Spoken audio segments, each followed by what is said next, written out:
اور یہ اس کو آپ لیٹن امریکہ یا مڈل ایسٹ یا کسی دوسرے ملک سے اس کی ہمارا مقابلہ نہیں کر سکتے یا موازنہ نہیں کر سکتے. تو میرا خیال ہے کہ یہ جو ہمارے حکمران، اگر جیسے آپ نے پہلے بات کی تھی، اگر ان کو مطالعہ کرنے کی عادت ہو اور ان کو کچھ تاریخی شعور ان کے پاس میں سے، تو اس سے فائدہ یہ ہوگا کہ وہ ایک ہی غلطی کو بار بار نہیں دہرائیں گے. آپ تاریخ پڑھیں گے تو اس سے سبق حاصل کریں گے نا. جب آپ تاریخ پڑھتے نہیں ہیں تو سبق کیسے حاصل کریں گے؟ نتیجہ یہ ہے کہ پاکستان میں ایک دائرے کا سفر جاری ہے،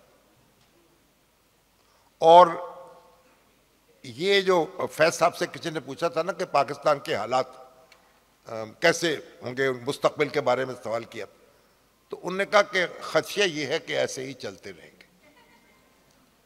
تو یہ ہمارے ہاں جو اب آسما کا جو کالم ہے، جیسے آپ نے خود بھی لکھا ہے اپنے اس میں جو تبصرہ آپ نے کیا اس میں، کہ عام طور پر کالم جو ہیں وہ باسی ہو جاتے ہیں. اور میں سمجھتا ہوں جیسے یہ کالم نگاری جو ہے یہ، اور صحافت کی جو کالم نگاری ہے وہ جیسے ہوتی ہے، جیسے سبزی کی طرح ہوتی ہے، بہت جلد باسی ہو جاتے ہیں. لیکن کیونکہ حالات نہیں بدل رہے ہمارے، سفر دائرے کا ہے، اس لیے آسما کے کالم جو ہیں بڑے ریلیونٹ ہیں آج. وہ دائرے سے یاد آیا، وہ دائرے کا سفر بھی خوب رہا، درمیاں میں تھا ہی نہیں. تو ہسٹری بھی ہماری کچھ ایسے ہے. آپ نے کی کتاب پہ ظاہر ہے کہ یہ ہے پوری جو مجلس سجائی گئی آپ کی کتاب کے نام پہ، کامن تھریڈ، جیسا کہ شامی صاحب نے فرمایا کہ چونکہ حالات ہی نہیں بدلے تو ہماری گفتگو یا تحریر جو ہے وہ کیسے بدلے. تو اس حساب سے تو جو بھی لکھا جائے وہ تو بہت ہی بور ہونا چاہیے. حالات بھی وہی ہیں، لکھنا بھی پھر وہ نہیں ہے. تو وہ کیا نمک ہوتا ہے تحریروں میں کہ اس کے باوجود بعض کتابیں جو ہیں وہ جیسے کسے کہتے ہیں نا، سر کو چھیڑ دینا، دل کے تار کو چھیڑ دینا، وہاں تک جاتی ہیں. حالانکہ اگر اس کلیے کو مان لیا جائے کہ حالات بھی وہی ہیں تو وہ کیا مسئلہ ہوتا ہے. آپ نے لکھتے ہوئے یہ محسوس کی یہ بات، کیا آپ کو کبھی محسوس کیا کہ آپ لکھ رہی ہیں یا قلم آپ سے لکھوا رہا ہے؟ کیا آپ کو نے کبھی ایسا محسوس کیا کہ پہلی لائن تو آسما شیرازی نے لکھی، بعد میں آسما شیرازی نے کیا لکھا خود آسما شیرازی کو بھی نہیں پتا؟ تو اس طرح کی روحانی چیزوں سے آپ گزرتی ہیں؟ میں تو گزرتا ہوں اکثر کبھی کبھی. جی بالکل. قلم مجھے لے کے چلا جاتا ہے اور بدتمیزی کرتا ہے قلم کہ تو یہاں آپ چپ رہے، اپنی دانشوری ختم کر، جیسا میں کہہ رہا ہوں ویسا لکھ. بالکل ایسا کئی دفعہ ہوا وسعت صاحب. اور بلکہ جب میں نے پہلا کالم لکھا تو میں نے پہلے بھی یہ بات کہی، تو آپ نے مجھے بہت فون بھی کیا اور آپ نے کہا کہ میں نے کہا آپ کیا کرنا چاہیے، لکھنا چاہیے. تو وسعت صاحب نے ایک بڑی دلچسپ بات کہی. بہت سے لوگ یہاں پہ چونکہ لکھنے والے بیٹھے ہیں، تو نے کہا بس یہ اپنے آپ کو آپ قلم پہ چھوڑ دینا. اور یہ اتنا آزمودہ نسخہ بنا میرے لیے کہ واقعی جب میں سر اٹھاتی تھی کئی مرتبہ لکھ کے تو میں دیکھتی تھی تو میں کہتی تھی یہ تو چھپنے کے قابل نہیں، یہ تو بہت زیادہ بولڈ ہے، لیکن قلم نے لکھ دیا تھا. وہ جو ذہن تھا وہ براہ راست قلم کے ساتھ وابستہ ہو گیا اور وہ لکھتا چلا گیا. اور میرا خیال ہے کہ لکھنے والوں کے اوپر آمد ہوتی ہے. میں یہ نہیں کہتی، ظاہر ہے کہ وہی تو نبیوں پہ ہوتی تھی، لیکن نبی بھی اسی اس پہ تھے، لکھاری تھے، لکھنے والے، سوچنے والے تھے. ہر سوچنے والے کے اوپر ہوتا ہے، لیکن جو دل سے سوچتا ہے، جو دل سے، دماغ سے نہیں، جو دل سے سوچتا ہے اس کے اوپر واقعی آمد ہوتی ہے. اور قلم کے اوپر چھوڑ دینا چاہیے. مثلاً اسی کے اندر بہت سے ایسے موضوعات ہیں. بار بار لکھا ہے بلوچستان کے اوپر، بار بار لکھا ہے کیونکہ بہت کم لوگ بلوچستان پہ لکھتے ہیں. کئی دفعہ سوچا کہ اچھا نہیں، کیونکہ اس کے بعد تو ٹیلی فون آئے گا ہی آئے گا. کئی ایسے موضوعات تھے جس کے اوپر جب میں نے لکھا تو مجھے لگتا تھا کہ یہ شاید نہیں لکھنا چاہیے تھا اس وقت، لیکن جب وہ لکھ بیٹھے تو اس کے بعد پتہ چلا کہ یہ تو قلم کا فیصلہ تھا کہ یہ لکھنا ہے. تو لکھنے کے لیے جو پڑھنے کی بات ہو رہی تھی کہ سیاستدان یا حکمران، میں حکمران کہتی ہوں. اگر پاکستان میں سیاستدان حکمران رہے ہیں تو آپ ان کو حکمران مان لیجئے. میرے لیے تو حکمران کے معنی اور استعارے کچھ مختلف ہیں. جس کے پاس طاقت ہے، اقتدار ہے، وہی میرے لیے زیادہ بڑا حکمران رہا ہے اور ہے، اگر وہ اقتدار سے باہر بھی ہے. مثلا اسٹیبلشمنٹ کے معنی بدل گئے ہیں. میرے نزدیک اس وقت اسٹیبلشمنٹ کے معنی بدل گئے ہیں. اقتدار کے اور حکمرانی کے جو طرز ہے وہ پچھلے 4-4.5 سال یا پچھلے 10 سال میں تقریباً وہ بدل گئی ہے اگر ہم اس کو دیکھیں. اب آزادی اظہار جو ہے اس کے معنی بھی بدل گئے ہیں. اب گالم گلوچ کو بھی آزادی اظہار کہا جاتا ہے، تو پھر کیا کیا جائے؟ اب جو مختلف طریقے کی جو ڈیولپمنٹس ہیں وہ ہوئی ہیں، آپ کے ذہن میں ہوئی ہیں، آپ کے ملک میں ہوئی ہیں، آپ کے معاشرے میں ہوئی ہیں. آپ کا آئین جو ہے وہ جو آزادیاں دیتا ہے، اب اسی آئین کے دائرے میں رہتے ہوئے آزادی حاصل کر کے آپ مقتدر ہونے کی کوشش کرتے ہیں، تو یہ بھی بدلا ہے. تو اب کیا کیا جائے ایسے سلسلے میں؟ یہ دو راہ ہے جہاں پہ ہم کھڑے ہیں. حکمران کتاب پڑھتے ہیں مگر صرف ہٹلر کو پڑھتے ہیں. حکمران جو حکمرانی کرتے ہیں وہ اگر کوئی وزارت اطلاعات میں ہے تو وہ گوئبل کو پڑھتا ہے. کیا کرے؟ وہ پڑھتے ہیں. بالکل یہ بات درست کہی تھی وڑائچ صاحب نے بھی اور شامی صاحب نے بھی، کہ اپنی مرضی کی چیز پڑھتے ہیں، یا ان کی مرضی کی چیز ان کو دکھائی جاتی ہے، یا ان کی مرضی کی کتاب ان کو پڑھائی جاتی ہے. تو اقتدار کے اور جو نصاب ہے اقتدار کا وہ بدل چکا ہے میرے نزدیک. تو میرا خیال ہے کہ یہ سب چیزیں ہیں جو کہ قلم کو بھی بدلنے کا کہتی ہیں. اب قلم کو اور زیادہ جو ہے وہ طاقت کے ساتھ آنا چاہیے، مختلف طریقوں کے ساتھ آنا چاہیے. اگر کسی کا اظہار جو ہے وہ شاعری میں ہے وہ شاعری کا اظہار کرے، اگر کسی کا اظہار جو ہے وہ کتاب لکھنے میں ہے، کہانی میں ہے، افسانے میں ہے، تو میرا خیال ہے کہ وہ بھی حالات حاضرہ کے ہی تابع ہوتا ہے. اور ہم نے دیکھا ہے کہ ماضی میں بہت سے لوگوں نے وہ لکھا ہے جو کہ اس وقت کے حالات تھے. مطلب منٹو صاحب نے کیا لکھا؟ منٹو صاحب نے وہی لکھا جو اس وقت کے حالات تھے، اس کے مطابق لکھا. فیض صاحب کی شاعری دیکھیے، سب سے بڑی بات فیض نے کیا لکھا؟ فیض صاحب نے وہ سب لکھا جو کہ اس وقت کے حالات تھے، معروضات تھے، وہ آمریتوں کے دور میں تھے. ہاں، قلم آمریتوں میں کے دور میں لکھنا سیکھ چکا ہے، اب قلم کو فسطائیت کے دور میں لکھنا بھی سیکھنا آنا ہوگا. تو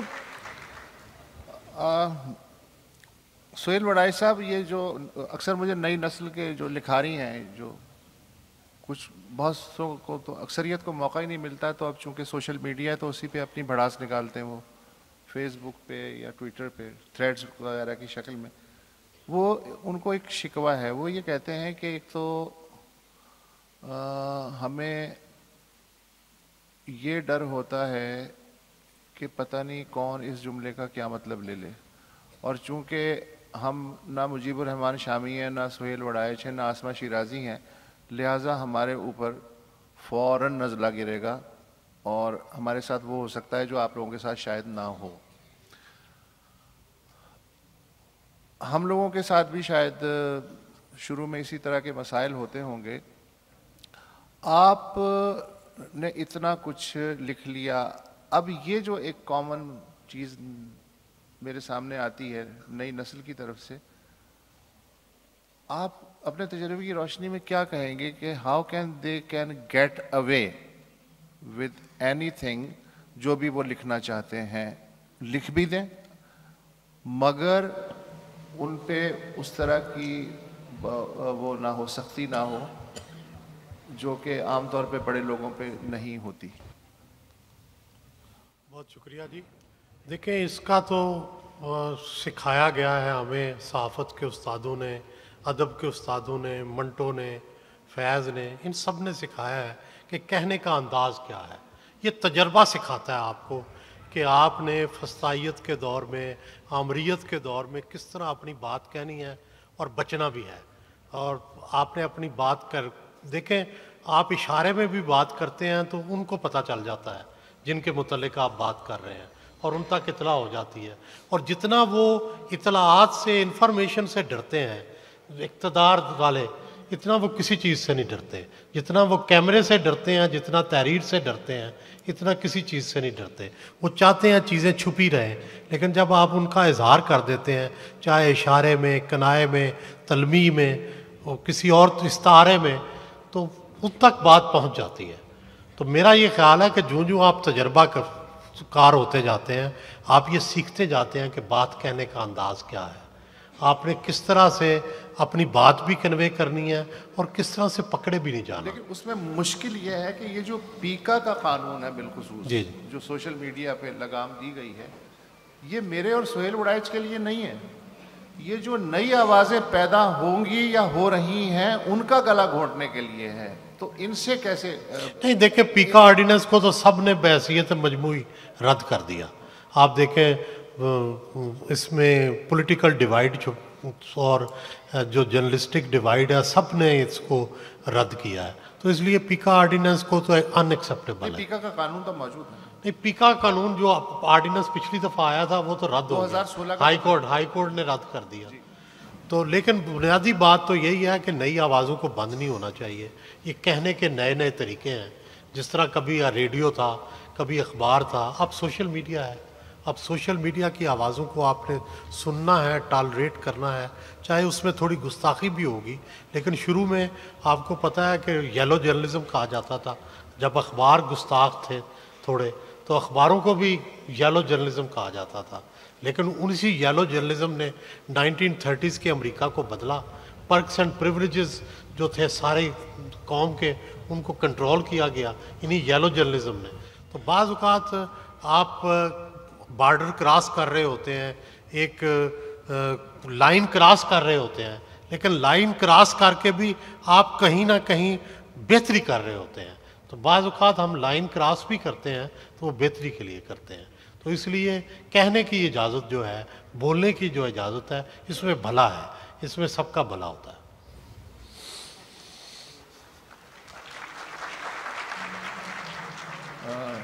میں جاننا چاہ رہا ہوں آپ کا اور قلم کا رشتہ، کہ قلم سے آپ کا تعلق جو ہے وہ دوستانہ ہے یا بعض اوقات دشمنی بھی ہو جاتی ہے؟ آپ اسے ڈانٹتی ہیں یا وہ آپ کو ڈانٹتا ہے، بدتمیزی کرتا ہے؟ آپ لکھتی ہیں یا آپ کے ریفلیکسز لکھتے ہیں اور آپ کا نام دے دیتے ہیں؟ ان میں سے جو بھی راز آپ کھولنا چاہیں آپ کھول سکتے. راز میں اس لیے نہیں کھولوں گی کہ پروگرام آسما کے بارے میں ہے، میرے بارے میں نہیں ہے. اصل میں بہت دیر سے سوچ رہی تھی کہ کچھ الفاظ آسما بہت اچھا بولی، بہت ہی اچھا بولی، اس میں تھوڑا سا اضافہ کر دوں. اور ابھی وڑائچ صاحب نے جو کہا یا آپ کا جو سوال تھا، تو اس میں پھر میں اپنا قلم بھی لے آتی ہوں کہ دیکھیے کالم لکھنا اور یا لکھنا، کہانی لکھنا، شعر کہنا، تخلیق کرنا، یہ اپنی جگہ بڑی بات ہے.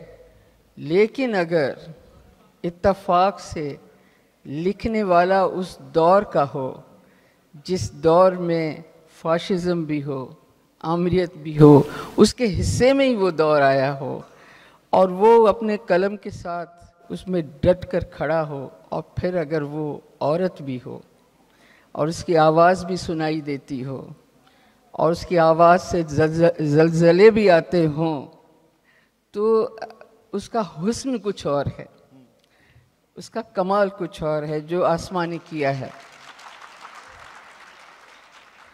میرے قلم کی بات پوچھتے ہیں، مختصر لفظوں میں یہ کہوں کہ یہ بھی میرے ساتھ بھی یہی اتفاق ہے کہ میرے حصے میں جب قلم آیا تو میرے سامنے ایک بڑا سخت سماج تھا جسے للکارنا بڑا مشکل کام تھا. اور پھر چند قدم آگے چلی تو میرے سامنے بھی ضیاء کی آمریت کا زمانہ آیا. مجھے بڑا زبردست کمبینیشن ملا لکھنے کے لیے کہ ایک طرف ایک بڑا سخت سماج تھا، کوئی جسے للکار نہیں سکتا تھا، اور میں اس سماج کے اندر بیٹھی ہوئی تھی، باہر نہیں تھی اس کی کھڑی. اور پھر ساتھ ساتھ میں نے آمریت کا دور بھی دیکھا. تو قلم کس طرح کام کرتا ہے اور کس طرح لکھنے والے کو مجبور کرتا ہے کہ یہ آواز اٹھا اور یہ لکھ، یہ بول، یہی وقت ہے تیرے بولنے کا. اس کا ایک حسن بہت ہی کمال کا ہوتا ہے. یہ اتفاقات ہیں کہ آسما کو بھی ایک ایسا دور ملا، اور اس کی خوش نصیبی ہے آسما کی کہ اسے ایسا دور ملا جس میں اس نے للکارا میری بھی خوش نصیبی میں سمجھا کرتی ہوں کہ مجھے ایسا دور ملا کہ میرے ایک طرف سماج تھا، دوسری طرف آمریت تھی، اور میں اس کے درمیان سے گزرتی رہی۔ اچھا، چونکہ نام تو ظاہر ہے آسما کی کتاب کا ہی ہے، لیکن میری خواہش یہ ہے، جو جس طرح میں ایجنڈا لے کے چلنا چاہ رہا ہوں، اور میں خاصی حد تک کامیاب بھی ہوں اس میں، کہ ان میں بہت سارے اپ کمنگ لکھاریز بیٹھے ہوئے ہیں، ہمیں نہیں پتہ، ہو سکتا ہے انہیں بھی نہ پتہ ہو کہ وہ لکھیں گے آگے چل کے۔ تو میں یہ چاہ رہا ہوں کہ جو بھی آپ کی زندگی کا نچوڑ یا تجربات ہیں لکھنے کے حوالے سے، ان میں سے اگر ایک جملہ بھی ان کو لڑ جائے تو اس پروگرام کی کامیابی ہوگی۔ تو اس لیے میں بار بار جو ہے وہ فنی گفتگو جو ہے اس پہ زور دے رہا ہوں، آپ سب کے تجربات، تاکہ ان میں سے کچھ نہ کچھ پہنچ سکے۔ شامی صاحب، میرے ساتھ ایک اکثر تجربہ ہوتا ہے لکھتے ہوئے کہ بعض اوقات اچانک سے لکھتے لکھتے قلم رک جاتا ہے، وہ اس لیے کہ وہ مجھے حیرت سے دیکھتا ہے، وہ کہتا ہے تجھے شرم نہیں آتی یہ بات لکھتے ہوئے، یا تو یہ بات کیوں لکھ رہا ہے، تیرے ساتھ گڑبڑ ہو سکتی ہے، یا یہ بات جو ہے بہت ہی عامیانہ ہے، مطلب تیرے لیے اہم ہوگی لیکن ضروری نہیں ہے کہ لکھنے والے کے لیے بھی اہم ہو۔ تو اس طرح کی مرحلے مجھے آتے رہتے ہیں جب بھی میں لکھتا ہوں، اور کبھی کبھی قلم خوش بھی ہوتا ہے کہ یا کیا لکھا ہے، وہ ساری کیفیات۔ آپ کی قلم کے ساتھ ڈانٹ ڈپٹ یا جو ایک ہوتا ہے ایک دوسرے کی بے عزتی کرنے کا جو ایک معاملہ ہوتا ہے قلم کا اور لکھاری کا، اس کا تجربہ اگر ہوا ہو تو بتائیے آپ۔ دیکھیں وسط اللہ خان صاحب، یہ قلم کا اور جو اہل قلم ہیں یا صاحب قلم ہیں، جو ان کا رشتہ ہے، یہ بڑا عجیب رشتہ ہے۔ جس کے پاس قلم ہے، اگر اس کے دل میں چور ہے تو پھر وہ قلم کا سامنا نہیں کر سکے گا۔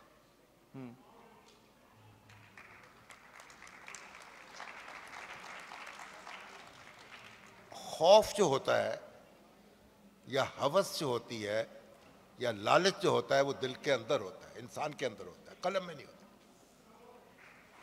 قلم تو اس کا ایک ٹول ہے۔ تو جتنا آپ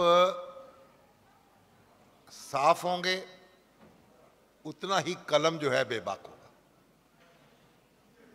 اور جتنا آپ الجھے ہوئے ہوں گے اور آپ کے اہداف کچھ اور ہوں گے تو قلم جو ہے وہ بے وقت بھی ہو جائے گا اور بے اثر بھی ہو جائے گا۔ اب یہاں ہم جو گفتگو کر رہے ہیں اپنی بہن کے بارے میں، ان کے کالم کے بارے میں، دیکھیں کسی عورت پر جو سب سے سنگین حملہ ہوتا ہے وہ اس کی کریکٹر اسیسینیشن۔ مرد جو ہیں یہ حملہ پھر بھی سہار جاتے ہیں، عورتوں کے لیے انتہائی مشکل وقت ہوتا ہے، اور اگر آپ ان کو سکینڈلائز کریں اور ان کے کردار پر حملہ آور ہوں، تو آپ نے دیکھا کہ آسما نے ایسے لمحات آئے ہیں اس کی زندگی میں کہ جب ان کو سکینڈلائز کیا گیا، ان کے بارے میں کمپین چلائی گئی، ان کو ہدف بنایا گیا، لیکن ان کے اپنے کردار کی مضبوطی تھی جس نے ان کو اسی طرح کھڑا رکھا، اور وہ حملہ آور پسپا ہو گئے اور رسوا ہو گئے۔ اگر ان کی اپنی شخصیت میں جھول ہوتا تو کبھی ان کا قلم جو ہے وہ اس راستے پہ نہ چلتا جس راستے پہ وہ چلی۔ تو میرا خیال ہے کہ یہ ایک ایسا تعلق ہے جیسے آئینے کے سامنے آپ کھڑے ہوتے ہیں۔ اگر وہ بات کہہ رہا ہوں جو میں کرتا نہیں ہوں، وہ بات لکھ رہا ہوں جس پہ میرا عقیدہ نہیں ہے، اگر تو اس کا مطلب یہ ہے، میں نہیں سمجھتا کہ وہ ایسی تحریر جو ہے وہ پائیدار ہو سکتی ہے اور ایسے الفاظ جو ہیں وہ کوئی اثر دکھا سکتی ہے. تو جو لکھنے والے ہیں ان کو قلم کے اور اپنے درمیان فاصلے کو کم کرنا چاہیے. جتنا فاصلہ کم ہوتا جائے گا اتنا ہی آپ کی تحریر جو ہے وہ جاندار ہوتی جائے گی.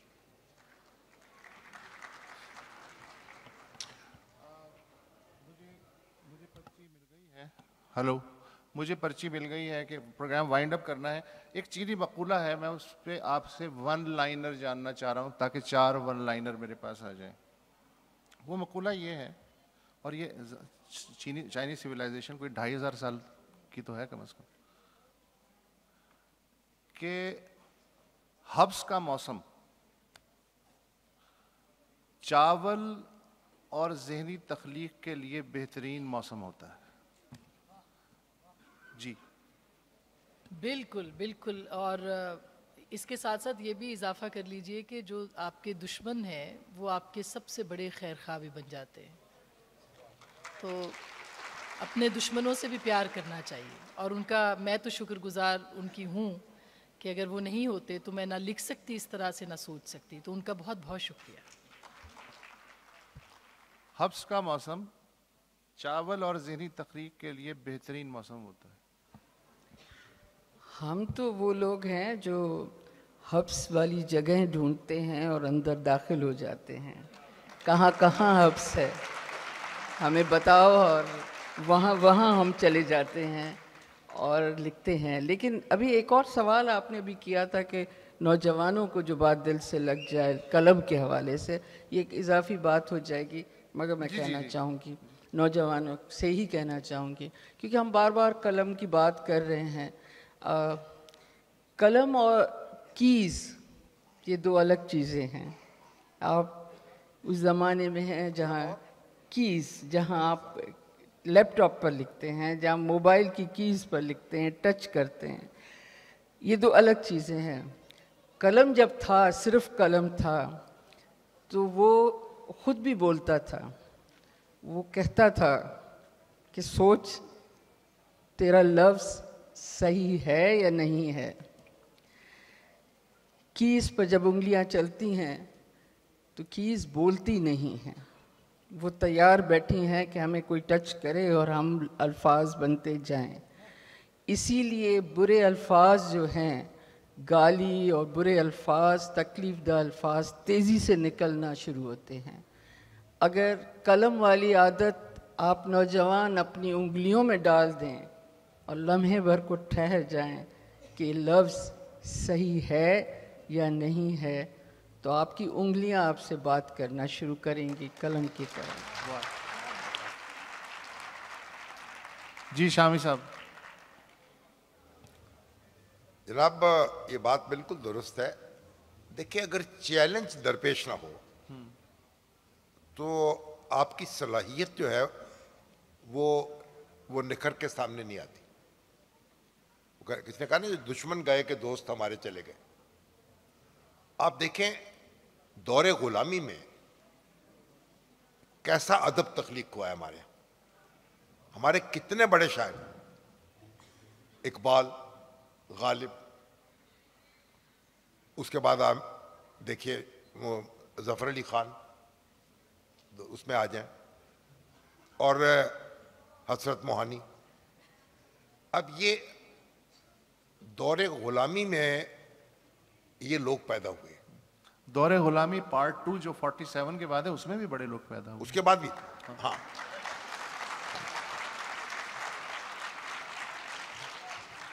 اگر آزادی مل جاتی اپنے پورے مفہوم کے ساتھ تو شاید پھر موضوعات کچھ اور ہوتے.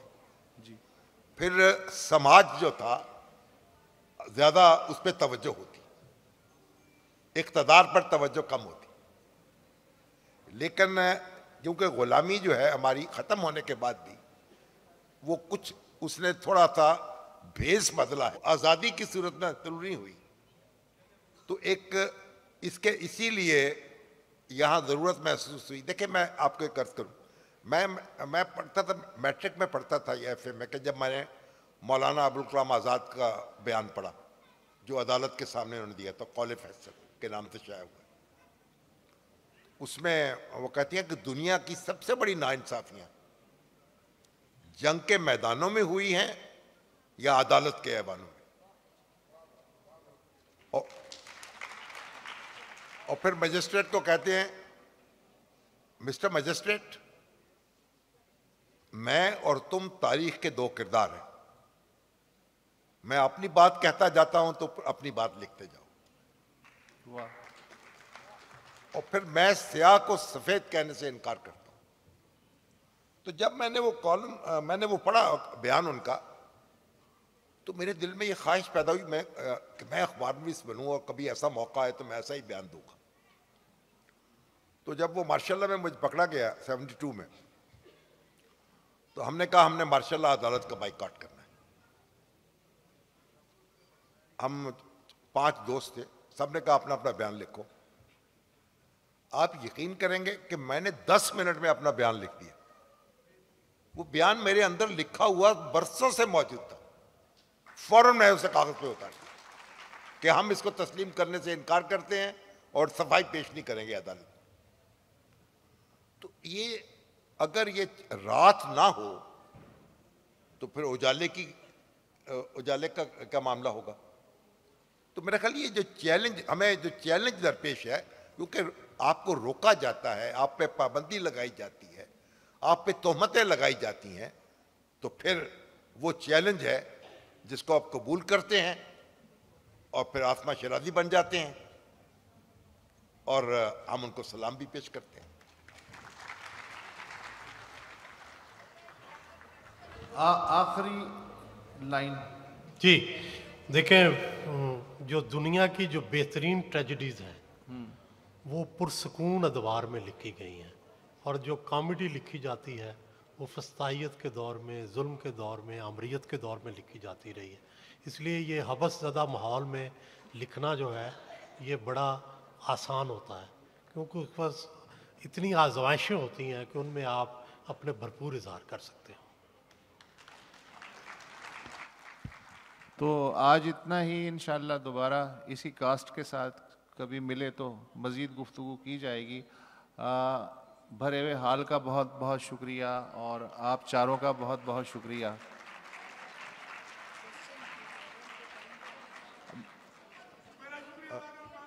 وہ احمد شاہ صاحب کا شکریہ جو یہ سندھ سے آ گئے ہیں ہمیں میلہ لے کے اپنا ماشاءاللہ. تو احمد شاہ صاحب آپ کی اجازت سے میں کنکلوڈ کر دوں پروگرام. سوال ہی تو اس ملک کا سب سے بڑا مسئلہ ہے. بہت شکریہ آپ کا.